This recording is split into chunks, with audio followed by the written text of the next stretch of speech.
ಮೈಸೂರು ಜಿಲ್ಲೆಯ ಟಿ ನರಸೀಪುರದ ತ್ರಿವೇಣಿ ಸಂಗಮದಲ್ಲಿ ನಡೀತಾ ಇರೋ ಕುಂಭಮೇಳದಲ್ಲಿ ನಿನ್ನೆ ವೈಭೋಗದ ಕಾವೇರಿ ಆರತಿ ನಡೆದಿದೆ. ಇಂದು ಸಂಗಮದಲ್ಲಿ ಪುಣ್ಯ ಸ್ನಾನ ನಡೆಯಲಿದೆ. ಇದರ ಡೀಟೇಲ್ಸ್ ಇಲ್ಲಿದೆ. ಟಿ ನರಸೀಪುರ ತ್ರಿವೇಣಿ ಸಂಗಮದಲ್ಲಿ ಕುಂಭಮೇಳ. ತ್ರಿವೇಣಿ ಸಂಗಮದಲ್ಲಿ ವೈಭೋಗದ ಕಾವೇರಿ ಆರತಿ. ಡಿಸಿಎಂ ಡಿಕೆಶಿಯಿಂದ ಗಂಗಾರತಿ, ಪುಣ್ಯ ಸ್ನಾನ. ಕಳೆದ 2 ದಿನಗಳಿಂದ ಮೈಸೂರು ಜಿಲ್ಲೆಯ ಟಿ ನರಸೀಪುರ ತ್ರಿವೇಣಿ ಸಂಗಮದಲ್ಲಿ 13ನೇ ಕುಂಭಮೇಳವನ್ನು ಅದ್ದೂರಿಯಾಗಿ ನಡೆಸಿಕೊಂಡು ಬರಲಾಗ್ತಿದೆ. ನಾಡಿನ ನಾನಾ ಭಾಗಗಳಿಂದ ಬಂದ ಜನರು ಕಾವೇರಿ, ಕಪಿಲಾ ಮತ್ತು ಸ್ಫಟಿಕ ನದಿ ಸಮ್ಮಿಲನ ಆಗುವ ಸಂಗಮ ಸ್ಥಳದಲ್ಲಿ ಭಕ್ತಿಯಿಂದ ಮಿಂದೆದ್ದಿದ್ದಾರೆ. ಇವತ್ತು ಬೆಳಗ್ಗೆ 11:30ಕ್ಕೆ ಪುಣ್ಯ ಸ್ನಾನದ ಮುಹೂರ್ತ ನಿಗದಿಯಾಗಿದ್ದು, ಹಲವು ಮಠಗಳ ಸ್ವಾಮಿಗಳು ಕೂಡ ಪುಣ್ಯ ಸ್ನಾನವನ್ನು ಮಾಡಲಿದ್ದಾರೆ. ಇತ್ತ ತ್ರಿವೇಣಿ ಸಂಗಮದಲ್ಲಿ ಡಿಸಿಎಂ ಡಿಕೆ ಶಿವಕುಮಾರ್ ರಾತ್ರಿ 11:15ರ ಸುಮಾರಿಗೆ ಪುಣ್ಯ ಸ್ನಾನವನ್ನು ಮಾಡಿದ್ದಾರೆ.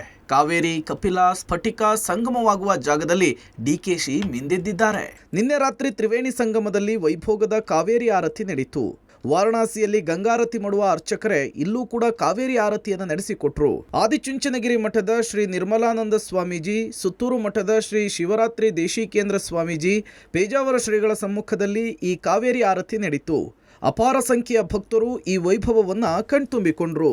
ಮಾಘ ಸ್ನಾನಕ್ಕೆ ಅವಕಾಶವನ್ನು ಕಲ್ಪಿಸಲಾಗಿದೆ. ಮಾಘ ಶುದ್ಧ ಪೂರ್ಣಿಮೆ ಅತ್ಯಂತ ಪವಿತ್ರವಾದಂತಹದ್ದು. ಅಂದು ಇಲ್ಲಿ ಪವಿತ್ರವಾದ ಸಂಗಮದಲ್ಲಿ ಸ್ನಾನ ಮಾಡೋದ್ರಿಂದ ಮನುಷ್ಯ ತನ್ನ ಬದುಕಿನಲ್ಲಿ ಒಂದು ಉಲ್ಲಾಸವನ್ನು, ಚೈತನ್ಯ ತುಂಬಿಕೊಳ್ಳಲಿಕ್ಕೆ ಸಾಧ್ಯ ಇದೆ.